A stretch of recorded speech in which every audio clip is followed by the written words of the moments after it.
Bonsoir à toutes et à tous. Tous les regards sont désormais tournés vers elle. Myriam El Khomri a hérité de la mission la plus périlleuse de ce gouvernement, l'inversion de la courbe du chômage. La nouvelle ministre de l'Emploi est jeune, optimiste, volontaire. Ça tombe bien car elle a aussi sur son bureau le dossier explosif de la réforme du Code du travail. Mais quelles sont réellement ses marges de manœuvre? Que peut-elle faire à part attendre un hypothétique retour de la croissance? Quelle est sa vision de l'entreprise? Karl Meus sondera son cœur de militante socialiste avec une question très simple. Où est passée la gauche? Vos questions, vos commentaires par SMS au 41 555 et sur les réseaux sociaux avec le hashtag C'est politique, portrait de la Benjamine du gouvernement avec Stéphanie Gillon et Pierre Dehorne. C'est politique, c'est parti.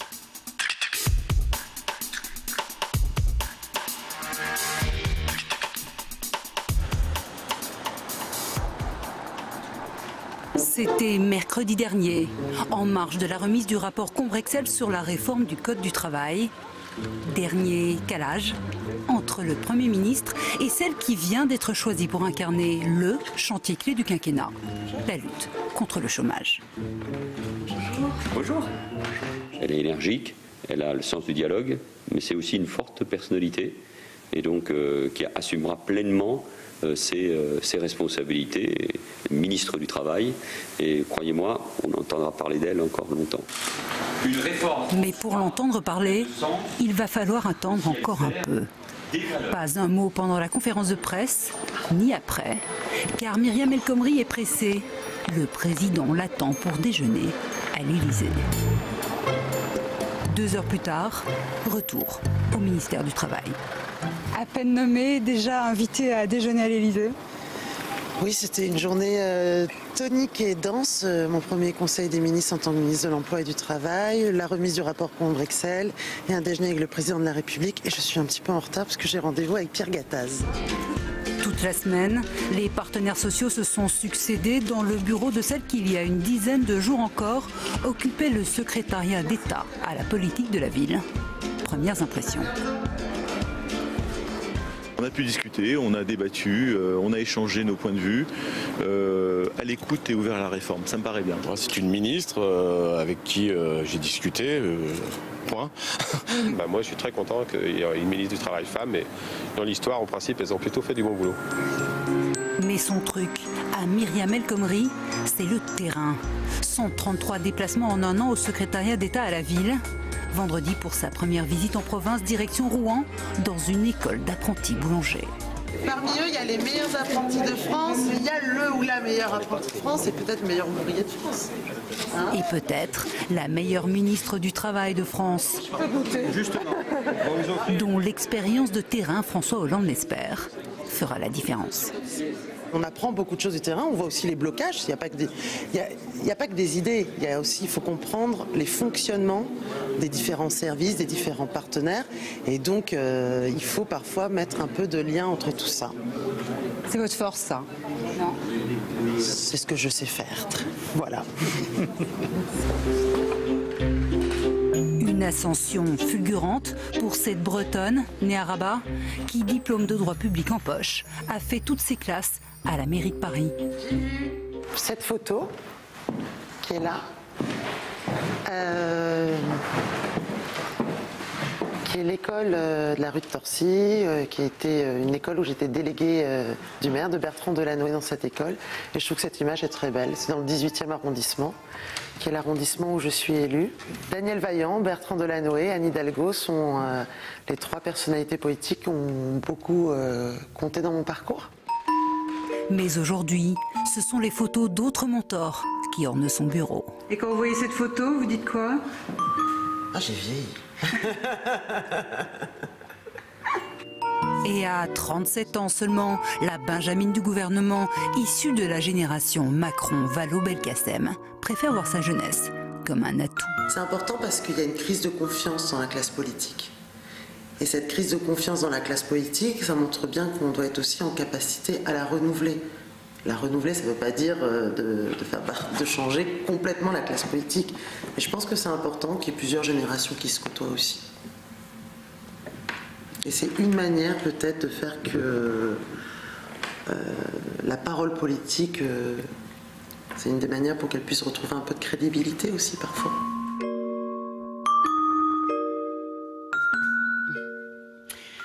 Bonsoir Myriam El Khomri. Bonsoir. Alors il y a quelques mois, Manuel Valls écorchait votre prénom, c'était lors d'un 20h. Et aujourd'hui, il dit de vous que vous êtes énergique, que vous avez le sens du dialogue et que vous avez une forte personnalité. Est-ce que vous avez compris pourquoi François Hollande et Manuel Valls vous ont confié ce ministère, qui est un des ministères les plus périlleux, je le disais, de ce gouvernement? Ils me l'ont confié parce que je suis une élue de terrain. Et je pense que pour eux, c'est important. C'est être élu de terrain, c'est voir concrètement est-ce qu'on améliore le quotidien des habitants. Et je pense qu'ils me l'ont confié parce que j'ai été confrontée pendant un an à des quartiers où le taux de chômage était parfois de 40%. Et donc, j'ai rencontré ces personnes qui souffrent du chômage ou qui sont dans la précarité. Et donc, c'était un signal aussi donné aux quartiers populaires que de me nommer ministre de l'Emploi. C'est ça votre spécificité? Parce qu'il y en a d'autres, des élus qui ont l'expérience du terrain, qui ont ce profil-là. Vous n'êtes pas énarque, vous n'êtes pas HEC, vous n'êtes pas baronne locale du Parti Socialiste. Non. Vous n'êtes pas tellement promotion Voltaire, en fait. Je ne suis pas promotion Voltaire, en effet. Mais j'ai été dans des quartiers où parfois le taux de chômage est de près de 40%. Donc, j'avais un mot à la bouche depuis un an, qui était que nous serons évalués sur la situation de l'emploi dans ces quartiers et sur le développement économique. Donc moi, j'ai été au contact de commerçants, j'ai été au contact de jeunes en difficulté, j'ai été au contact de chômeurs longue durée.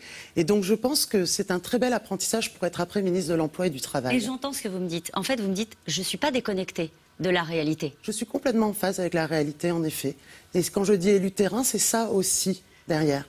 Et je crois que c'est important. C'est important parce que je m'intéresse bien sûr à la construction des politiques publiques, mais je mets autant d'énergie, voire plus, à voir, quand il y a eu des annonces, comment elles se concrétisent concrètement sur le terrain. Dans le reportage, et ça, c'est important. Pardonnez-moi, je vous ai coupé. Dans le reportage, vous parliez de crise de confiance entre les Français et la politique. J'ai lu dans un portrait qui vous était consacré que vous étiez locataire dans 60 mètres carrés, porte de Saint-Ouen. C'est aussi vous, ça, cette façon de raconter un peu votre vie, qui est une vie qui peut parler à des Français de la classe moyenne, on va dire? Je suis élue du 18e arrondissement, je crois que c'est le meilleur arrondissement de Paris. J'y vis avec ma famille, je suis absolument pas déconnectée, j'ai des amis qui ne sont pas dans la politique. Pour moi, la politique, c'est l'action publique. Et l'action publique de gauche. Voilà, j'ai des convictions, ça m'appartient.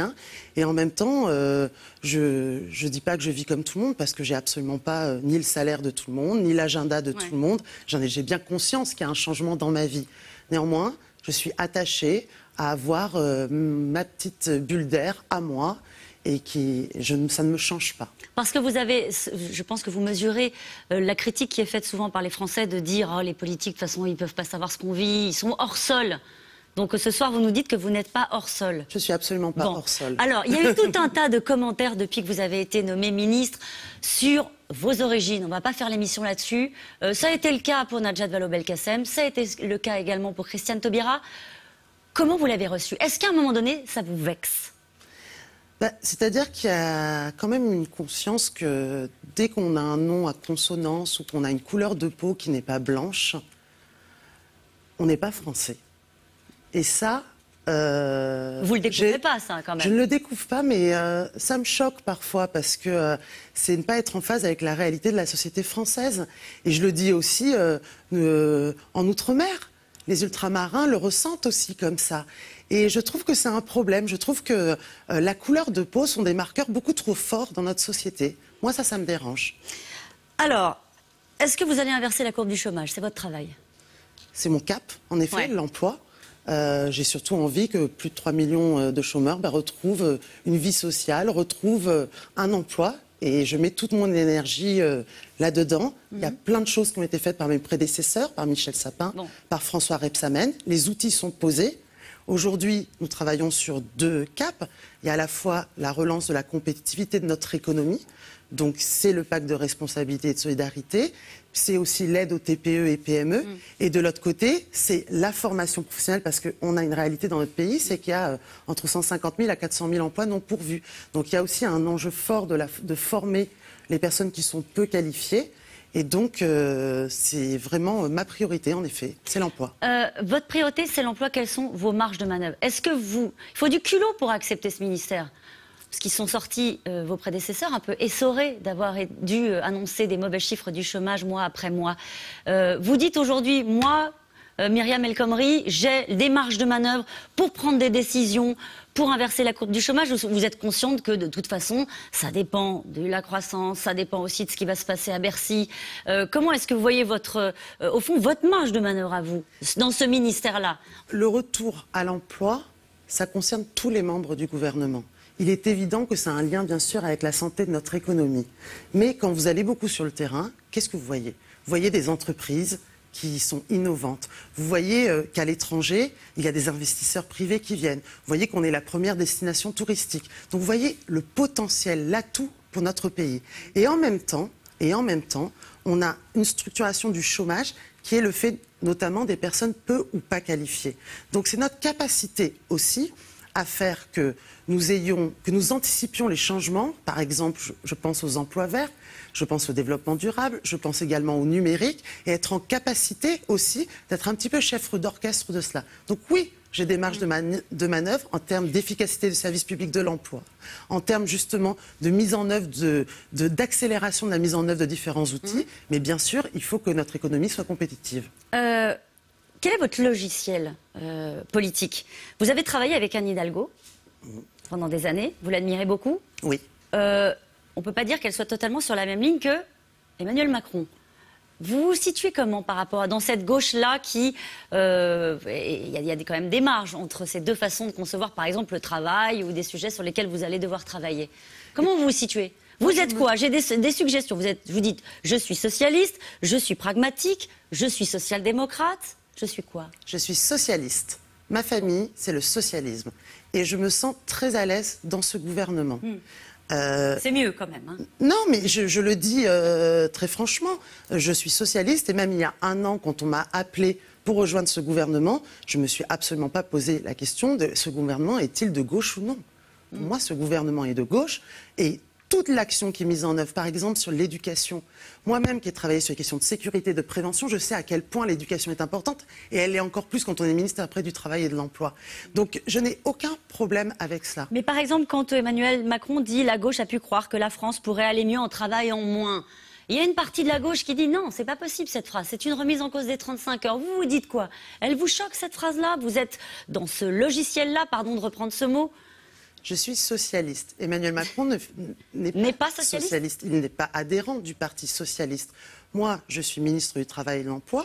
Le président de la République l'a dit, le Premier ministre l'a redit, et moi-même je le redis. Il n'y aura pas de changement de la durée légale du travail. Voilà, il fallait une clarification. Elle a été posée par l'ensemble du gouvernement. Maintenant, continuons à avancer. Vous croyez à la réforme? Vous croyez au marché? Vous croyez en quoi? Pour relancer l'économie, pour la compétitivité? Je crois à la fois dans la réforme, notamment la réforme du droit du travail. On en parlera. On en parlera, je pense que c'est important, mais je crois aussi qu'il ne faut pas opposer les entrepreneurs avec les salariés. Parce que quand on regarde la situation, en effet, il y a une relation qui est inégale entre un employeur et un salarié, mais pour moi, toutes les luttes sociales qui ont été consacrées dans notre Code du travail est essentielle et je pense qu'on peut faire plus de souplesse tout en maintenant les garanties. Tout le monde rêve de ça. Mais on va entrer dans le détail. Je déblaye un peu les sujets les uns après les autres. C'est une sorte de grosse introduction et après on rentrera dans le détail. Un autre exemple, je vous disais, Macron-Hidalgo, le travail le dimanche. Oui. Anne Hidalgo, maire de Paris, dit la vie, c'est pas que la consommation, on peut faire autre chose le dimanche que travailler. Elle est en rupture sur le fond avec Emmanuel Macron. Sur ce dossier-là, comment est-ce que vous vous positionnez? Clairement. Moi, je ne crois pas à la généralisation du travail le dimanche et Emmanuel Macron ne croit pas à la généralisation du travail le dimanche non plus. Il y a eu des zones touristiques internationales qui ont été permises par la loi Activité et Croissance d'Emmanuel Macron. À partir de là, il y a une concertation. Il y a une concertation avec les organisations syndicales et il y a une concertation avec les élus parisiens. On verra. Moi, je crois au dialogue social. Je crois en la négociation collective. Vous pensez que c'est le meilleur moyen de réformer le dialogue social? Oui. Oui, bien sûr. Et le président François Hollande avait fait du dialogue social et depuis 2012, nous avons fait plusieurs pas. Moi, je crois aux organisations syndicales, en effet. Alors là, pour le coup, si on essaie de boucler la boucle sur le travail le dimanche, je n'arrive pas à bien cerner si vous êtes... Il y a une concertation actuellement sur les zones touristiques internationales, sur les périmètres, et il n'y aura une ouverture que s'il y a un accord. C'est clair, les règles du jeu sont claires. La méthode El Khomri, c'est de fâcher personne, c'est ça? Non, pas de du marcher tout. sur des œufs? Pas du tout. Moi, je crois à l'action collective. Et je pense que ça ne marche que si nous arrivons à avoir du dialogue. Est-ce que vous et croyez qu'il faut sortir, je ne crois absolument pas aux postures des uns et des autres, je crois qu'il faut sortir des postures et il faut poser clairement de quoi il s'agit. Est-ce que vous croyez aux convictions? Il n'y a pas d'ouverture s'il n'y a pas d'accord. Est-ce que j'ai des convictions? Oui. Et mes convictions, elles ont été fondées sur la lutte contre les inégalités depuis toujours. Et je sais bien que le travail le dimanche peut toucher principalement les femmes et peut toucher les personnes un peu plus précaires. C'est pour ça qu'il faut des garanties et c'est pour ça qu'il faut des accords. Vos convictions, est-ce que vous pensez qu'il faut consommer le dimanche et que la capitale, Paris, vous vivez à Paris, vous êtes élu de Paris, ça doit être un endroit où on doit pouvoir consommer pour faire plaisir aux touristes étrangers qui passent à Paris? Quelle est la réalité aujourd'hui? Nous allons tous dans des restaurants le dimanche, nous allons tous dans certains commerces le dimanche matin. Cette réalité, elle est là. Aujourd'hui, la loi croissance et activité permettra de donner plus de droits aux personnes aujourd'hui qui travaillent le dimanche, en termes de rémunération notamment. Donc moi, ce que je crois, je ne suis absolument pas pour la généralisation du travail le dimanche. Je crois que Paris, en effet, étant une des premières destinations touristiques, il y a des besoins, notamment d'achat. Mais dans ce cas-là, ça se fait avec les salariés et avec un accord. Il n'y a pas plus clair. Donc vous êtes plus Macron qu'Hidalgo. Non, mais j'essaie de... Non, je ne suis pas plus Macron qu'Anne Hidalgo. Il ne faut pas essayer de... Moi, je crois à la concertation qui est posée aujourd'hui. D'accord. Et cette concertation, ce n'est pas de la langue de bois. Je pense que... Il ne faut pas ça. Parce que vous êtes jeune, vous avez 37 ans, vous êtes jeune ministre, il ne faut pas. Ce que je vous explique, c'est que ce n'est pas tout blanc ou tout noir. Voilà. Je pense qu'il y a des modalités et il y a du dialogue à avoir. Après, on est d'accord ou pas sur les périmètres, mais ça, c'est en concertation. Ce n'est pas à moi aujourd'hui de dire ce que je pense des périmètres qui ont été proposés, sachant qu'il y a une concertation. Il faut respecter les étapes. C'est pratique parfois la concertation. Hein. Bon, allez, on avance. Moi, j'y crois beaucoup. Bon. Vous savez, par exemple... Sur le code du travail, justement. J'ai travaillé sur les questions de sécurité. Ouais. Sur les questions de sécurité... Échanger avec les habitants, c'est très important. Ils ne sont pas que porteurs de doléances, ils ont parfois aussi des idées pour résoudre des problèmes. Et donc, non, oui, il faut parler. Il faut parler, échanger et avancer ensemble. Et on le fait en ce moment, et on parle aussi de la réforme du Code du travail. Ils ont dit oui à 56% aux 39 heures payées 37 en échange du maintien de leur emploi. Les salariés de l'usine Smart en Moselle ont répondu à une consultation en interne, mais rien n'est bouclé. Le dossier est maintenant entre les mains des syndicats et du patronat. Romain Becker et David Lemarchand. Comme tous les jours à Smartville, chassés-croisés à l'heure du déjeuner sur le parking. Les effectifs de l'après-midi et du soir remplacent ceux arrivés aux aurores. Mais ce vendredi n'est pas tout à fait une journée ordinaire. Les 800 salariés du site sont appelés aux urnes. En jeu, oui ou non au passage à 37 puis 39 heures hebdomadaires en échange d'une hausse de salaire et du maintien de l'emploi jusqu'en 2020. Forcément, la question fait débat. Vous êtes pour? Je suis pour, voilà. Pourquoi? Comme ça, chacun son opinion. C'est pour préserver la compétitivité? Exactement. Je vois pas l'intérêt de tout ça, quoi. Les 35 heures y toucher, c'est tabou? Ouais, pour l'instant, oui, s'il n'y a pas d'urgence, là. Comment dire, travailler plus pour gagner plus? Je pense voter 8 ou 39 heures. 4 heures ici, ça fait 4 heures par semaine, c'est rien, mais c'est 16 heures dans le mois. Et on nous demande de donner de notre temps. 16 heures de notre temps. Si ça sauve le site, oui. Parce que là, vous êtes inquiet pour les emplois? Un peu quand même, oui. Son emploi chez Smart, Nicolas Mertz l'occupe presque depuis l'ouverture de l'usine d'Ambar. Voilà quasiment 18 ans qu'il est salarié sur la ligne de production, un travail pénible évidemment. Depuis 2 ans, il souffre d'une tendinite à l'épaule. Avec 10 ans de station haute, c'est vrai qu'on finit par être un peu fragile, surtout avec la productivité qu'on nous demande. On m'a tellement sollicité au niveau de mon travail que du coup, le week-end ne suffisait plus à un repos, on va dire, raisonnable. Alors ça se réveillait de plus en plus tôt dans la semaine. Là, vous craignez qu'en passant forcément de 35 à 39 heures par semaine, la douleur se réveille de plus en plus tôt, soit de plus en plus fort? Oui, disons que ça reste toujours une zone fragile. Malgré tout, dur au mal, Nicolas Mertz n'a presque jamais été arrêté. Vendredi, il a voté non aux 39 heures. Chez Smart, pas besoin de réformer le code du travail. pour contourner les 35 heures. Mais les syndicats ont fait leurs calculs et le compte n'y est pas. Ça représente 17h33 de travail en plus par mois. Et donc pour une augmentation de 120 € brut, donc ce qui représente 90 € net, ce qui représente 5,19 € de l'heure. Donc on trouve ça complètement inadmissible. Pour l'instant, c'est encore une loi, les 35 heures. Et tant que ça sera une loi, ben, on suivra la loi. Et donc il n'est pas question de travailler plus que 35 heures? Pas pour l'instant. Autre critique de la part des syndicats, le timing choisi pour cette consultation. Selon la direction de Smart France, le site d'Ambar n'est pas assez compétitif par rapport aux autres usines du groupe. Et les 100 000 petites voitures produites chaque année en Moselle pourraient bientôt être assemblées en Slovénie. Mais les organisations syndicales ne voient aucune urgence.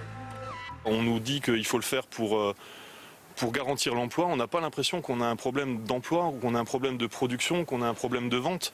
On est juste trop tôt et se faire aujourd'hui, enfin faire autant de sacrifices pour un pacte comme celui-ci, ça nous paraît inutile. En fin de journée, vendredi, les résultats de la consultation tombent. Ce sera la seule communication de la part de la direction. Le premier, je dirais, bon résultat pour nous, c'est la participation. Plus de 93% des salariés ont participé à la consultation. Sur les 93% qui se sont exprimés, 56% se sont exprimés en faveur du pacte 2020. 2020 pour 2020, la date du terme de cet éventuel accord collectif. Une victoire large donc, mais qui cache une profonde division au sein de l'usine. Si les cadres et agents de maîtrise ont largement voté oui, les ouvriers, eux, ont massivement rejeté la proposition. Cette consultation devait servir de point de départ pour les négociations à venir entre direction et syndicats. Des discussions qui s'annoncent donc compliquées. Et donc ça va être ça la réforme du Code du travail. On va donner la possibilité aux entreprises de négocier sur le temps de travail, sur les salaires? Non. Vous savez qu'aujourd'hui, il y a 35 000 accords d'entreprise par an et que la durée légale du travail, c'est 35 heures. Mais il y a déjà des entreprises qui sont passées à 39 heures. La question, c'est est-ce que ces 39 heures, c'est payé en heures, c'est soit payé en argent, soit c'est en repos compensatoire. Ça existe dans de nombreuses entreprises depuis toujours. Aujourd'hui, quelle est notre volonté dans le cadre de la réforme du droit du travail? Nous avons un code du travail qui est né des luttes sociales qui est né il y a plus d'un siècle et demi, pour éviter le travail des enfants. Donc ce code du travail pose des règles.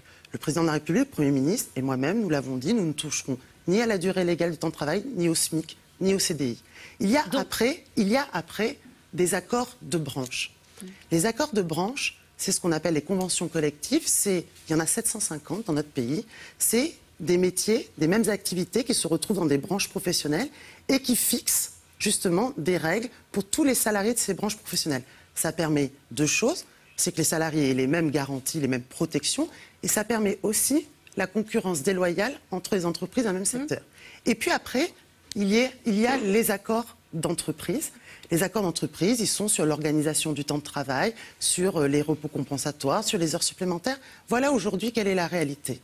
À partir de là, nous avons parfois une complexité, c'est-à-dire l'enjeu, ce n'est pas le nombre de pages du Code du travail, c'est comment pouvoir s'adapter aux réalités locales des entreprises tout en maintenant une protection des salariés. Ça veut dire concrètement qu'aujourd'hui, certains salariés ont des droits parfois peu connus et les employeurs sont parfois aussi en insécurité juridique. Concrètement, une entreprise, un petit commerce n'a pas la même situation qu'un grand commerce, c'est pas les mêmes activités, et donc il faut être en capacité de s'adapter aux réalités locales. Voilà de quoi il s'agit dans le rapport Combrexel. Pardon, vous m'avez perdu sur cette démonstration. Quelle est l'urgence de réformer le Code du travail si vous dites on ne touche pas aux 35 heures, on ne touche pas au SMIC, et le dernier tabou, c'est lequel? Le CDI. Le CDI. Quelle est l'urgence? En quoi ça va permettre de lever les leviers à l'embauche? Du coup, on se dit, c'était quoi l'urgence?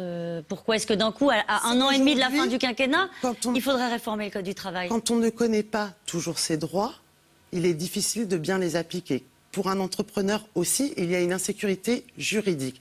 Donc aujourd'hui, c'est une vraie réforme, mais pas une réforme qui permettra de créer de l'emploi dans les 6 prochains mois.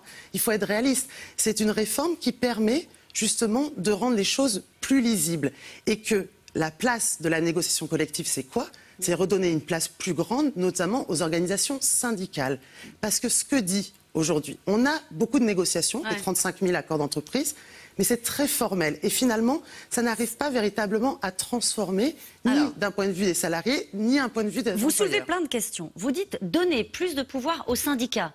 C'est pas à vous que je vais apprendre le taux de syndicalisation en France qui est de 8%, qui est extrêmement bas. C'est au moment où ils sont le plus faibles que vous allez leur donner la main.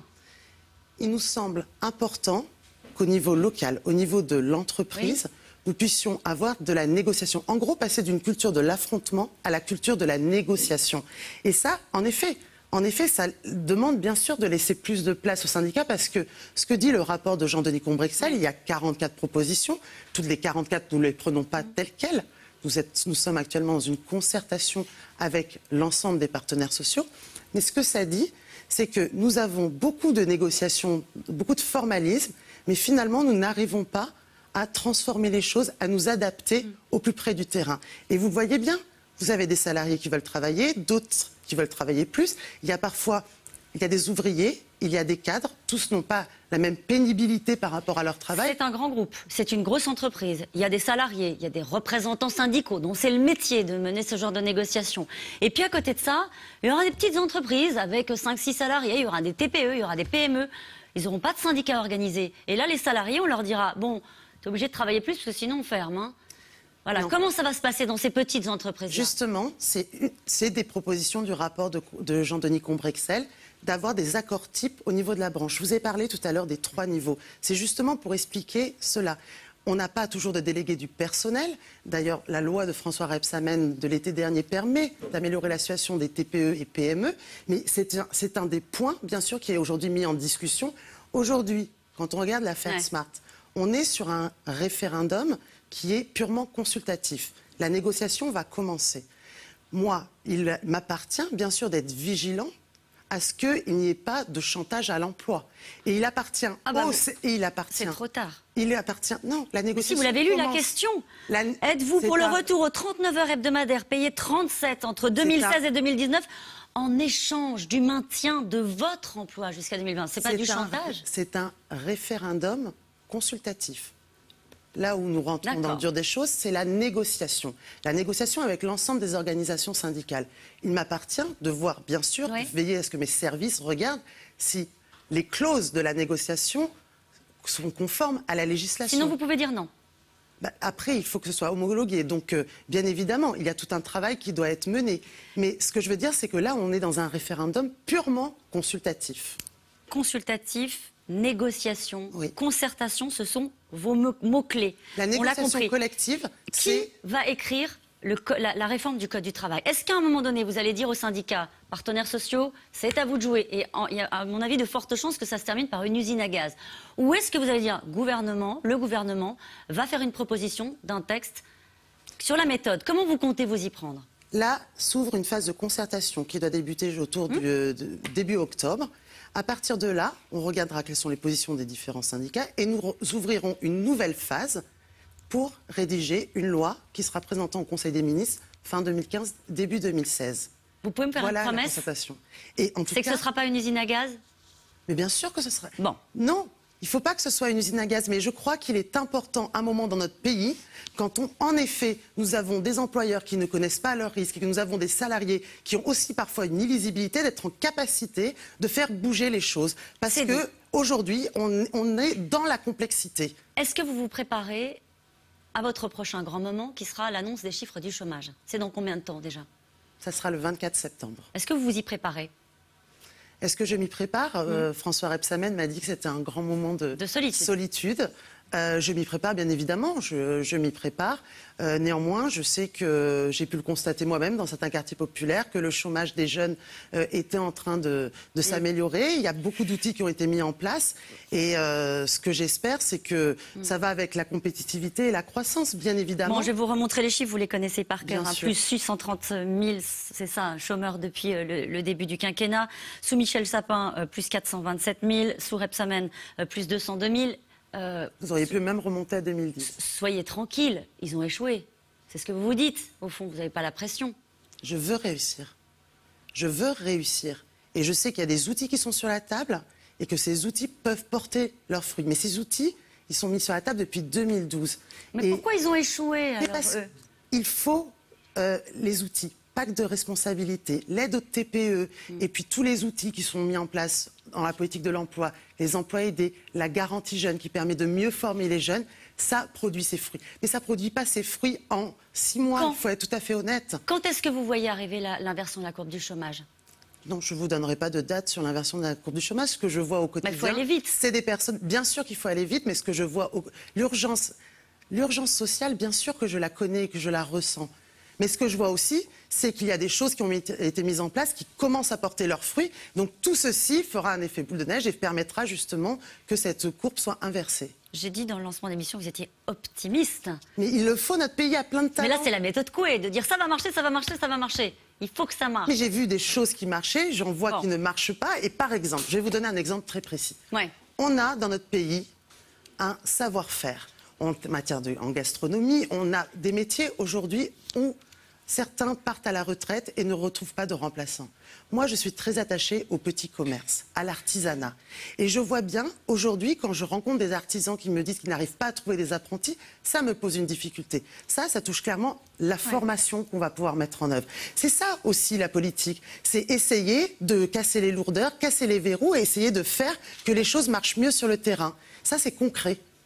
C'est concret. Et ce savoir-faire, c'est l'atout de notre pays et il faut être en capacité de le relancer. La politique, vous venez de le dire, sur l'emploi, c'est l'urgence. Et c'est aussi l'urgence concernant le dossier des migrants, des réfugiés. Les colonnes des réfugiés obligent à gérer l'urgence. Le ministre de l'Intérieur a annoncé que les communes qui mettent en place des dispositifs d'hébergement auront droit à 1 000 € de prime par place d'hébergement créée d'ici à 2017. Un coup de pouce qui ne suffit pas pour la maire de Romans-sur-Isère. Elle refuse d'accueillir des réfugiés. Reportage Marie-Laurent et Arnaud Foire. Au pied du Vercors, la petite cité ouvrière de Romans-sur-Isère, capitale de la chaussure pendant plus d'1 siècle, brutalisée par la mondialisation. Avec près de 50% de chômage dans certaines de ces zones dites sensibles, comme ici dans le quartier de la Monnaie, 2e plus pauvre de la région, pas de quoi accueillir décemment les familles de réfugiés, selon Madame le maire. On se trouve avec des tours comme celle-ci qui sont à 50% vacantes. Et moi, quand on me dit d'accueillir des réfugiés, on me dit de les mettre ici. Et bien pour moi, je pense que c'est pas digne parce que même les habitants d'ici ne veulent plus habiter dans cette tour. D'ailleurs, elle va être démolie d'ici quelques mois. Des populations en difficulté. Bonjour. Elle en accueille déjà dans ce centre d'hébergement d'urgence, saturé. Franchement. On a une commission d'attribution dans très peu de temps, donc je vais regarder. D'accord. Voilà. Qu'est-ce que vous faites? 50 personnes sans domicile viennent ici chaque jour chercher un peu de réconfort, une douche, un repas, mais pas toujours un toit, car les places sont comptées. Ici, c'est un espace femme, c'est une chambre et nous disposons de 16 hébergements, 16 places et 18 en hiver. Quoi. Donc vous fixez une priorité sur la population en attente déjà ici? En attente, dignement, et mettre en œuvre tous les dispositifs nécessaires pour une véritable réinsertion. Quoi. Et on se réinsère majoritairement par le travail. Or, le travail manque encore cruellement à la ville. On est super fiers, ça fait 3 ans. Tu peux, hein.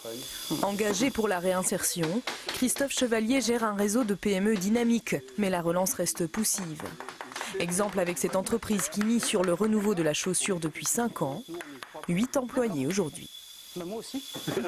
On reçoit chaque année environ 1 millier de personnes et on arrive à trouver un début de solution à peu près à un peu plus de la moitié d'entre elles. Mais c'est vrai que Romans est une ville qui a souffert de la perte de sa mono-industrie et qui reste une ville marquée avec plein d'envie, plein d'espoir aussi, j'aime bien le dire. Aujourd'hui, c'est un travail de longue haleine et réagir à l'instant T sur un accueil massif, je n'ai absolument pas les moyens de le faire et je mettrai en danger l'équilibre fragile sur lequel nous travaillons. À Romans comme ailleurs, l'hospitalité de la France est mise à l'épreuve par la question des réfugiés en pleine crise économique. Est-ce que vous entendez, est-ce que vous comprenez la démarche de cet élu qui dit « moi je ne peux pas les accueillir parce qu'au fond je n'ai pas d'emploi à leur offrir ». Vous en avez, vous, des emplois pour les réfugiés? Je comprends que toutes les situations locales ne sont pas les mêmes. Il y a beaucoup de maires qui se sont engagés parce qu'ils ont estimé qu'ils étaient en capacité d'accueillir. Et je comprends qu'il faut accueillir bien l'ensemble de ces personnes. Elles ont quitté des pays en guerre, elles ont vécu de nombreuses atrocités durant le trajet pour arriver jusqu'ici. Donc bien les accueillir, c'est bien sûr la question. Donc elle a raison. Non, je ne dis pas ça, je dis que bien les accueillir, je ne connais pas la situation précise de Romans-sur-Isère. Ce que je veux dire, c'est que bien les accueillir, c'est leur permettre, et c'est pour ça que le gouvernement et Bernard Cazeneuve a mis en place des moyens particuliers, c'est la question du logement, et l'aide qui est donnée aux maires est importante, près de 1 000 € comme ici engagé hier devant les maires qui s'étaient mobilisés. Il y a la question de la scolarisation des enfants, et il y a la question de l'emploi. Et il y a la question, de l'apprentissage du français une fois qu'ils sont réfugiés, qu'ils ont eu l'asile, ils ont la question du français, et après ils bénéficieront, comme tout Français, du service de politique de l'emploi. Vous ne ferez pas plus pour eux que pour les autres.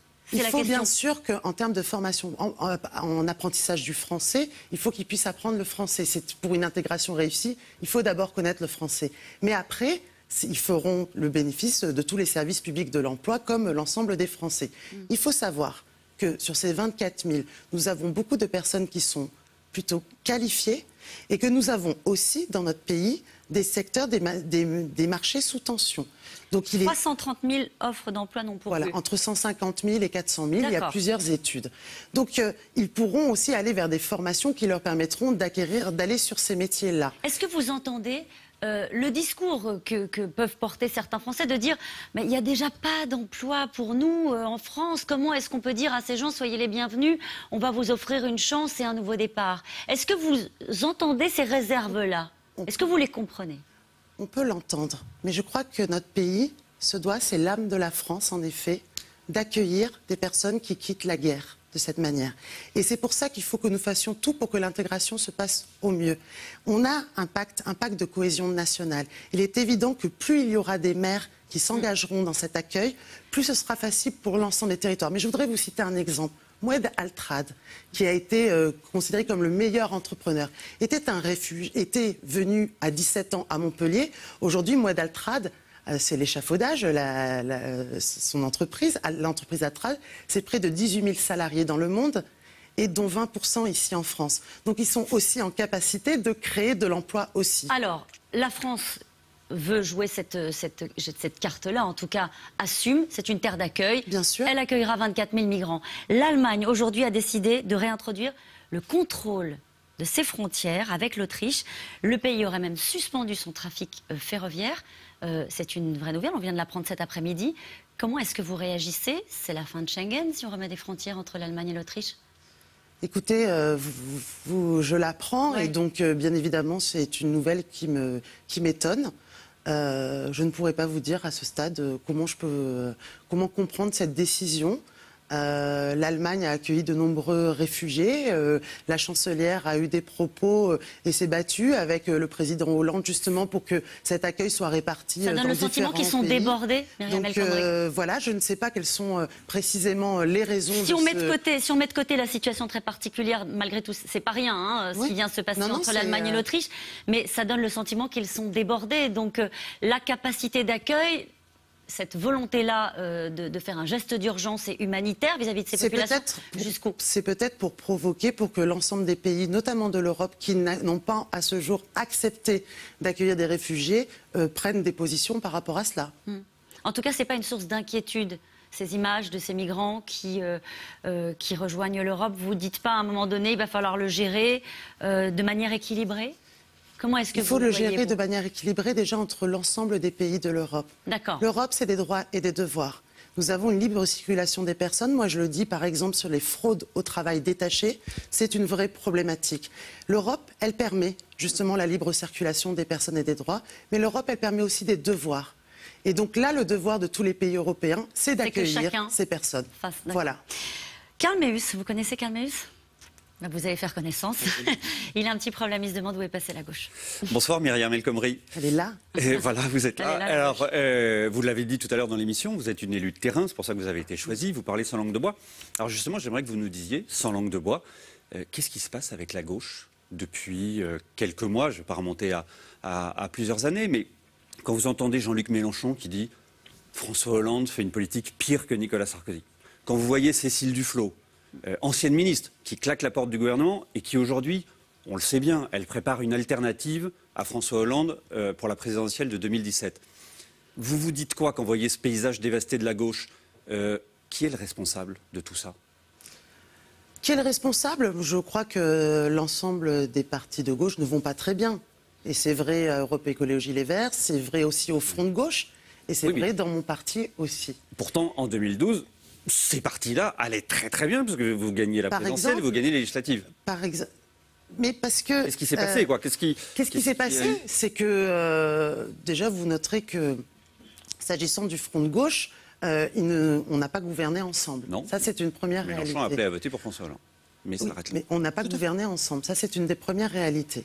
Moi, ce qui me choque, c'est que, par exemple, là, en vue des régionales, j'ai du mal à comprendre que dans des assemblées où on a travaillé ensemble pendant 6 ans, qu'on ne soit pas ensemble pour repartir au régional. Notamment, en plus, quand il y a un danger du Front National. Vous faites allusion à la décision des Verts de s'allier au Front de gauche. Ça me pose une difficulté parce que ça a un manque de cohérence. C'est-à-dire qu'on s'est battus ensemble, on a travaillé ensemble, mais on ne part pas groupé. Ça, pour moi, c'est un manque de cohérence. Ou irresponsabilité. Vous arrêtez juste là. Manque de cohérence ou irresponsabilité de la part des Verts? Ayant adhéré au Parti Socialiste en 2002, parce qu'après le choc du 21 avril, en effet, parfois, dans certaines régions, pour moi, ça peut être de l'irresponsabilité, en effet. Après, je crois qu'on a plus de choses qui nous rapprochent que de choses qui nous divisent. Sauf qu'on ne le voit pas, en effet. Mais sur l'éducation, le nombre de postes que nous avons créés, quand on crée des postes de policiers, quand on crée des postes de gendarmes, les politiques que nous mettons en œuvre, par exemple en direction des quartiers populaires, voilà des choses aussi concrètes qui nous rassemblent. Et ça nous rassemble parce que moi, je vais vous dire, j'étais secrétaire d'État à la politique de la ville. Combien de maires communistes sont venus me voir en me remerciant qu'il y ait des actions de l'Agence nationale de rénovation urbaine pour traiter certains quartiers. Ça, c'est la réalité qu'on ne voit pas dans les médias, mais c'est quand même la réalité. Alors, on peut avoir des différences, on en a eu sur le pacte de responsabilité, même à l'intérieur de ma propre famille politique, mais qu'il y ait du débat, c'est important. Mais à un moment, je crois qu'il est important. Quand Jean-Luc Mélenchon dit que François Hollande, c'est pire que Nicolas Sarkozy, pour moi, c'est de l'imposture, tout simplement. Mais au fond, est-ce que votre parcours ne donne pas non plus aussi un peu l'exemple que plus on est critique et plus on peut progresser? Vous êtes proche d'Anne Hidalgo, vous l'avez soutenue pendant la campagne municipale. Et au fond, Anne Hidalgo, pendant la campagne municipale, a été très critique avec François Hollande, avec le gouvernement. Elle critiquait les hausses d'impôts. Elle a fait un pas de côté. Et quand on regarde, d'ailleurs, par rapport au candidat à Marseille, qui était très, très solidaire du gouvernement et qui s'est ramassé, si vous me permettez l'expression, elle s'est fait assez facilement élire. Mais du coup, vous étiez dans ses listes et c'était quand même critique vis-à-vis du gouvernement. Non, elle ne s'est pas fait élire sa critique du gouvernement. Ça lui a permis de se faire élire. C'est pas que là-dessus. À la fois parce que c'est sa personnalité, le travail qu'elle a fait. Cette campagne, ce n'était pas une promenade de santé, hein. C'est 2 ans de campagne qu'a mené Anne Hidalgo. Parce qu'elle est déterminée, parce qu'elle avait été adjointe à l'urbanisme, qu'elle connaissait le moindre mètre carré à Paris, et parce qu'il y avait aussi un très bon bilan, qui était celui de Bertrand Delanoë. La réalité, c'est celle-ci. Quand on élit son maire, c'est qu'est-ce qu'il a fait avant et quel est son projet. C'est pour ça qu'Anne Hidalgo a été élue. Pas parce qu'elle a critiqué François Hollande. Je voudrais vous montrer un tableau. Et d'ailleurs, à l'époque, pendant la campagne électorale, à Paris, quand le ministre de l'Intérieur a décidé de mettre en place des zones de sécurité prioritaires à Paris, elle a tout à fait accepté que Manuel Valls vienne sur le territoire parisien. Je ne dis pas qu'elle était opposante complètement, mais elle avait fait un pas de côté. Critique, quand on est critique, on ne peut pas venir un membre du gouvernement. Alors François Hollande disait dans sa conférence de presse, la dispersion, c'est la disparition. Il parlait des partis politiques, mais au fond, on pourrait parler quand même plutôt des électeurs, parce que ce que montre ce sondage IFOP qui a été publié dans le Figaro et sur RTL, c'est qu'il y a un problème électoral pour François Hollande. On parle d'intention de vote pour le premier tour de la présidentielle de 2017, 19% au premier tour. Les Verts font 2%, Jean-Luc Mélenchon 10%, 11%. C'est-à-dire que même le total des voix de gauche, c'est 33% en admettant que vous arriviez à rassembler tout le monde. Il y a un gros problème là. Comment vous arrivez à mobiliser l'électeur? Qu'est-ce qu'il faut que vous disiez? Qu'est-ce qu'il faut que vous fassiez pour que l'électorat du socialiste vote pour le candidat Hollande? Mais on sait déjà que quand on est au pouvoir, c'est déjà plus difficile de ce point de vue-là. Mais au-delà de ça, ce qu'il faut véritablement, c'est que cette politique, les outils qui ont été mis en place depuis 2012, qui sont des outils qui produisent des effets dans la durée, produisent leurs effets, concrètement. Et je crois qu'il y a aussi quand même... On a dit sans langue de bois. La solidarité. Non, mais parce que le pacte les de outils qui produisent leurs responsabilité. effets, ça fait 2 ans. Mais non, mais le pacte de responsabilité, ça fait pas 2 ans. On est d'accord. Le pacte de responsabilité et de solidarité, il a créé des emplois. Il en a créé près de 200 000. C'est une bonne chose. Ce que nous mettons en place avec la garantie jeune, c'est jeune. En gros, notre chômage, il est structurel, c'est les peu ou pas qualifiés. OK ? Quand on a un chômage de peu ou pas qualifiés, qu'on met en place la garantie jeune, qu'on va chercher des jeunes qui sont chez eux, qui sont nulle part, ni en éducation, ni en formation, ni en emploi, et qu'on les aide pendant 6 mois à découvrir un métier, choisir sa voie, avoir la formation adéquate, ben je suis désolée, ça paye. Ça paye 1 an et demi après, mais ça paye. Donc vous êtes confiante ? Bien sûr que je suis Les mesures vont Les mesures marcher. qui ont été prises sont des bonnes mesures. Et donc François Hollande est le bon candidat pour 2017 ? Oui, pour moi, François Hollande est le seul. bon. Pour moi, François Hollande est le bon candidat pour 2017. Et le seul pour le Parti Socialiste. Pour moi, François Hollande est le bon candidat pour 2017. J'allais dire, quelles que soient les conditions, parce que jusqu'ici lui-même avait mis des conditions sur le chômage. Jean-Marie Le Guen, cette semaine, a lui dit, ben non, c'est notre candidat pour 2017, donc on n'a plus de conditions d'inversion du chômage. Le président de la République a pris un engagement en direction des Français, il respectera son engagement en direction des Français. Voilà. Mais pour moi, François Hollande est le bon candidat. 3 fois. Je peux même le dire 4 fois. Allez-y, il nous reste encore quelques minutes. Sur ce sondage, on voit le problème François Hollande, même si c'est le bon candidat pour vous, il ne se qualifie pas pour le second tour. Vous l'avez dit, vous avez adhéré au Parti Socialiste au lendemain du 21 avril 2002, donc la défaite de Lionel Jospin au premier tour. Quand vous voyez 15 ans plus tard qu'il y a un nouveau risque que la gauche, le Parti Socialiste, ne soit pas présent au second tour, vous vous dites quoi? J'ai échoué, 15 ans pour rien, on retourne à la case départ? Non, je ne dis pas j'ai échoué. Je pense qu'il est important de pouvoir faire un vrai camp de la République face au Front National. Moi, j'ai adhéré parce que mon combat en politique, c'est la lutte contre les inégalités. Oui. Et je crois qu'on est aussi aujourd'hui, malheureusement, dans une société où la question de la solidarité, c'est pas palpable, ça peut paraître être langue de bois. Moi, je suis attachée, par exemple, mon pays, à une protection sociale, un modèle social, une éducation gratuite, une santé gratuite. Et je pense que ça, on s'en rend plus compte. On s'en rend plus compte et ça, c'est le fruit de plein de luttes.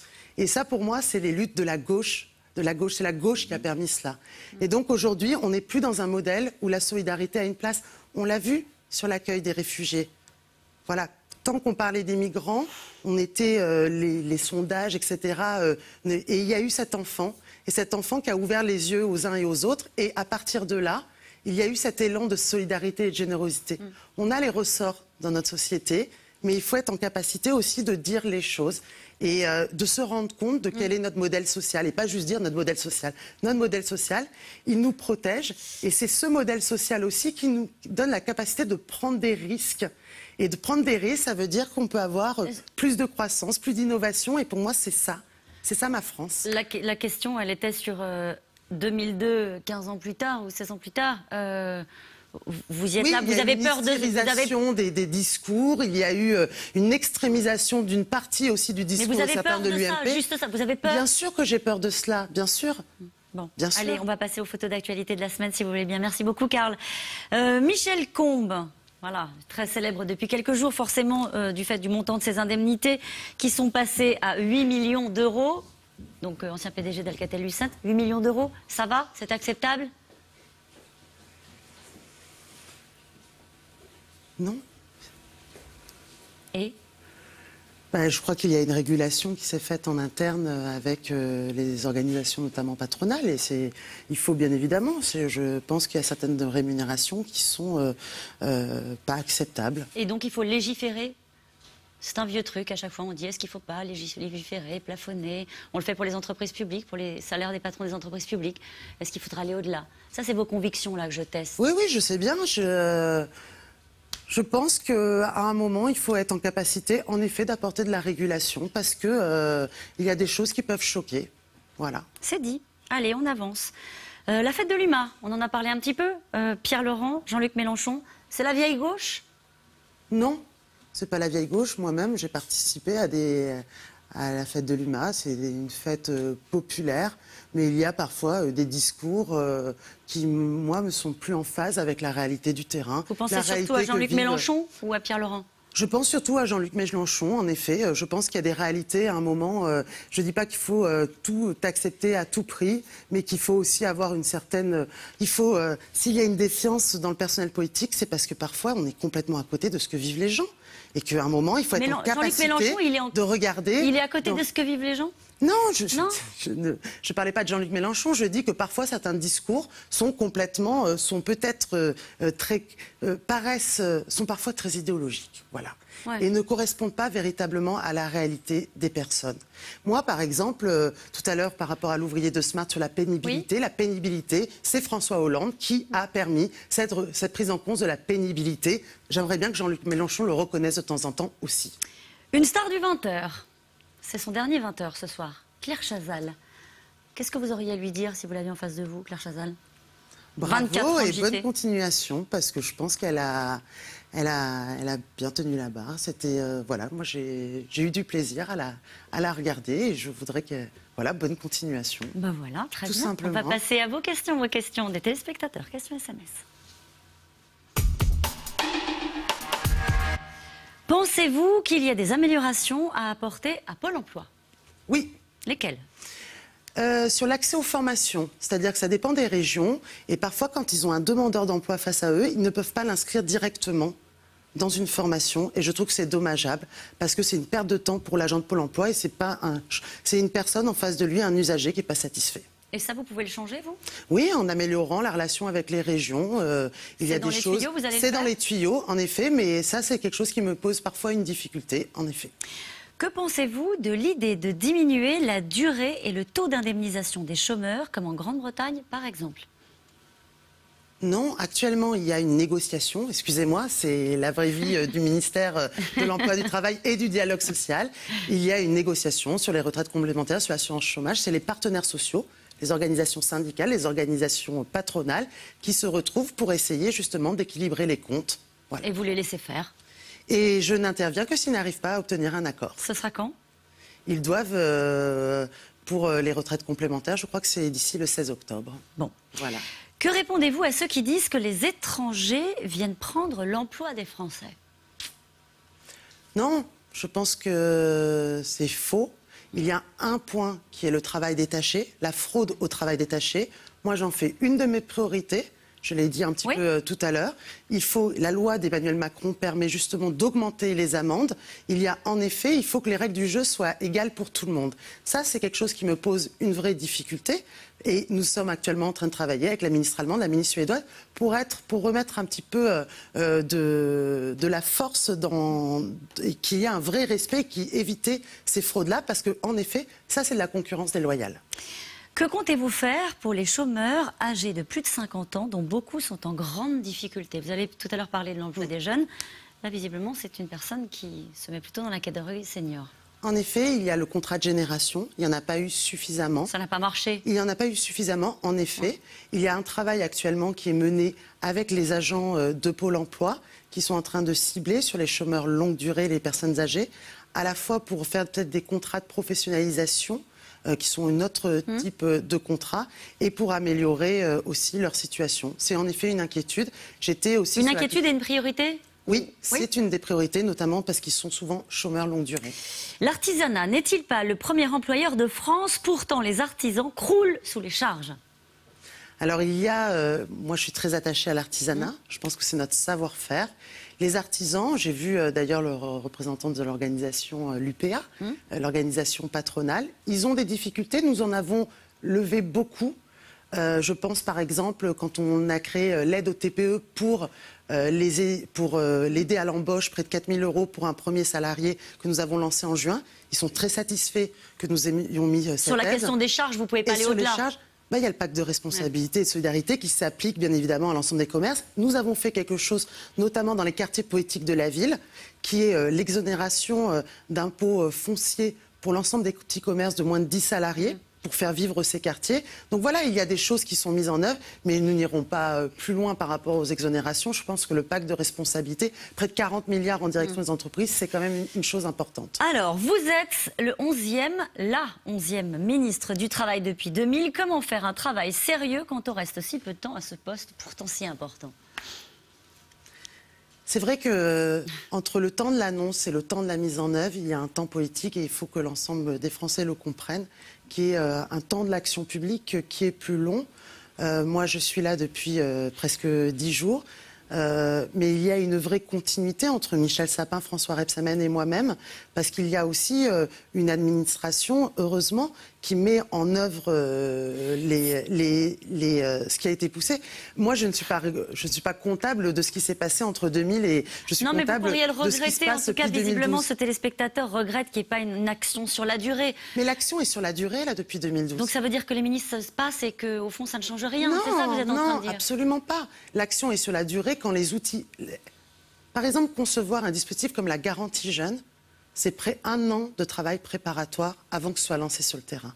Donc il faut accepter dans notre pays qu'on fasse des expérimentations, ce qu'on a fait sur 10 départements, qu'après, quand ça marche, eh ben, on élargisse à 72 départements, parce qu'autrement on dit c'est de la gabegie, on étend quelque chose qui ne fonctionne pas. Et vous savez quoi, ce que dit ce téléspectateur ou cette téléspectatrice, ce serait mieux si justement pour mener des dispositifs qui sont longs, qui sont, voilà, où il y a une inertie, il faudrait garder les mêmes, au même poste. François Rebsamen est parti sur un moment douloureux.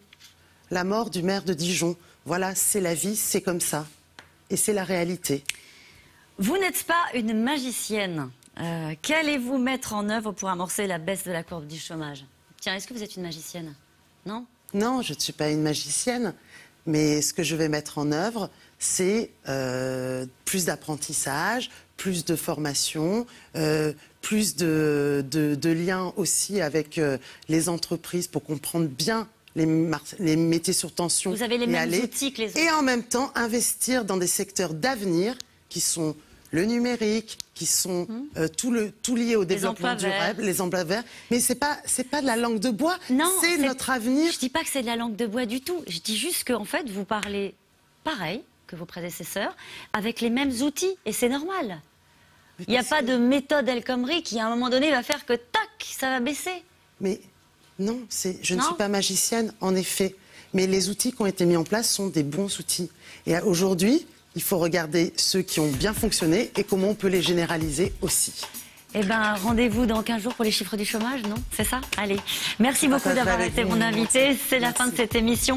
Vous retrouvez demain Yves Calvi à 17h50 pour C'est dans l'air. Dans un instant, votre magazine. On n'est pas que des cobayes. Belle soirée sur France 5.